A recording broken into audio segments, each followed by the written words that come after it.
Hello and welcome back to Time in the UK. I don't know about you, but although we're at the end of August, it's the beginning of September now, the thoughts might sort of start wandering ahead to Christmas. And one of the things that I do like at Christmas, I don't know about yourselves, is a nice bit of sloe gin. So to make sloe gin is really quite easy. So what I'm going to do is I've gone in my drinks cupboard and I've got a bottle of gin there. So we've probably got 25 cls of gin there. And on one of my walks the other day, I picked a handful, a bag full of sloes. So I've just weighed them and they're coming in at under 200 grams. So I think if I put 200 grams worth of sloes and 100 grams worth of sugar, and we'll maybe top this up to about halfway with another gin, and that should give us a nice bit of sloe gin for Christmas.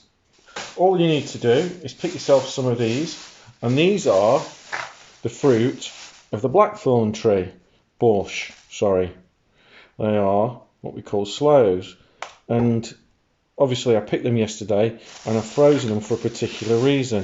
And the reason I've frozen them is it's going to break up the tissue a little bit, and that's going to save me the arduous job of pricking them. So I don't know if anyone knows, when you normally people prick them with a silver pin and drop them in one by one, which obviously can be a bit of a pain in the backside. So instead of doing that, I've frozen them solid. That's going to break the tissues up a little bit and allow me to just drop them in to the gin. So easy as that. I'm just going to do it. So in we go. Let's drop the sloes in the gin. I'm just going to give them a bit of a mauling as they go in, just to help a bit. They're not quite properly, but this will give you a lovely drink for Christmas. And even if you don't like gin, sloe gin's pretty nice because you don't taste, not a very ginny drink, if you know what I mean. It's quite a mellow sort of thing to have at Christmas. Well, I think it is anyway. This is the sort of thing that perhaps my grandma was a farmer's wife, so when we were kids we would get taken down the back lanes and we'd be picking all sorts of things like blackberries, apples, plums, and she'd make them into jams, which we would thoroughly enjoy on our toast when we were coming to visit.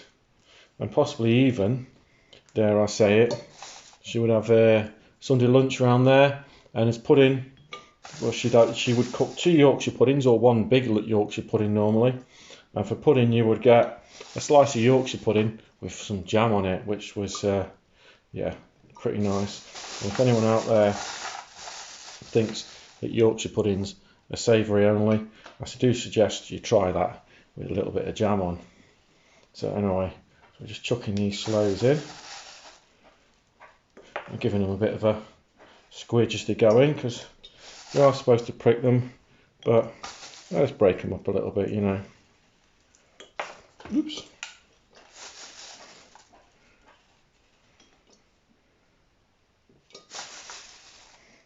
Nearly there. And after I've done this, I'm going to add in about 100 grams of caster sugar, and after that I'm going to top it off with a little bit more gin. I'm going to put that in a dark cupboard. We'll shake it up periodically. Should be shaken up really just for the first week or so every day, but we give it a shake periodically, and that'll just allow the sugar to dissolve into the gin, give you a nice aperitif.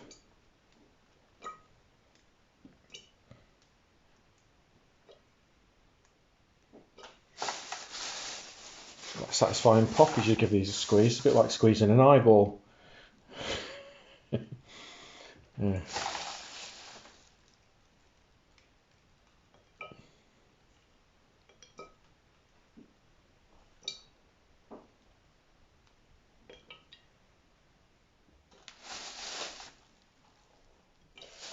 few more.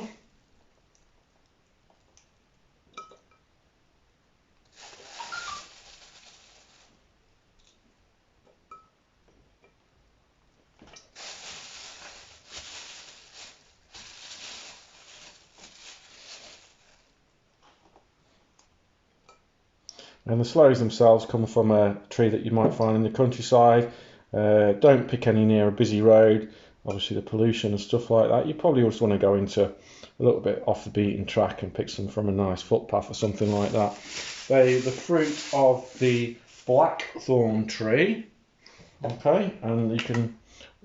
Blackthorn tree is quite distinctive because it's got like a black coloured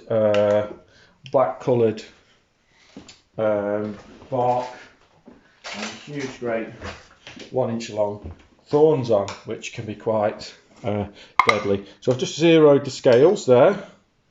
So start with 100 grams of caster sugar,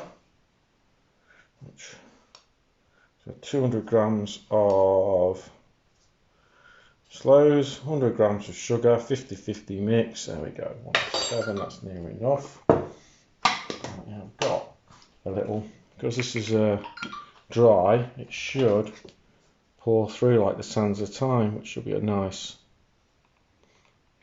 Ooh. Oh, I've got a funny feeling about this. Oh, here it goes.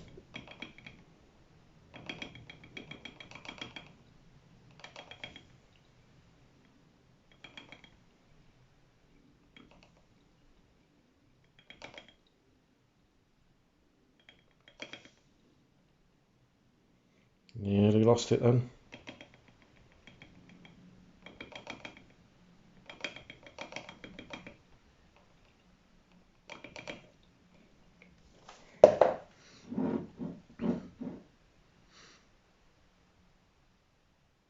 Yeah, looking at the amount of sugar I've added, I think maybe my measurements were wrong. So I'm going to stop there on the sugar. I put 40 grams in. No, that's not right, is it? 50-50. Let's put it all in. Go on, to hell with it.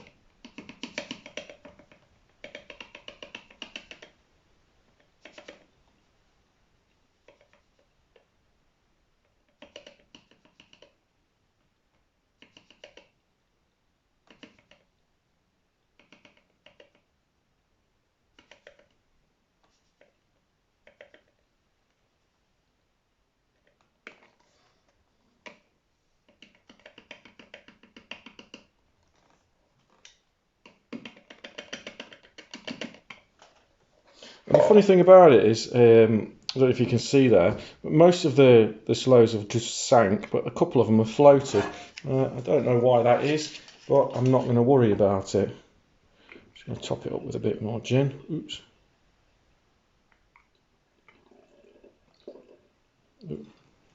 Get it to about the halfway, wasting gin there.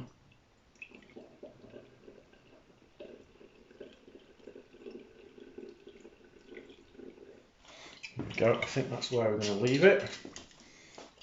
I don't have a lot of sloes, and that gives me a bit of gin left over to try it again with. And then what you do after that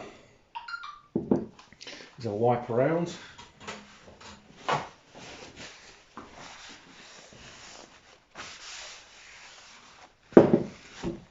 Interesting stuff, this gin. You can feel it evaporating off your skin, you know, like an alcohol wipe.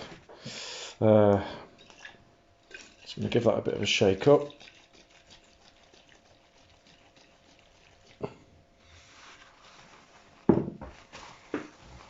Yep, so what I'm going to do basically is I'm going to go to this every few days.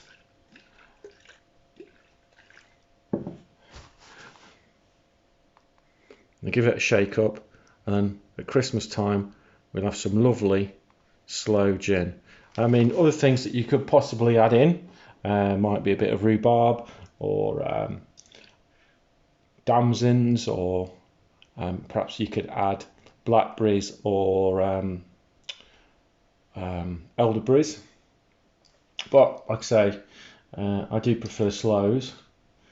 and it gives it a very distinctive taste.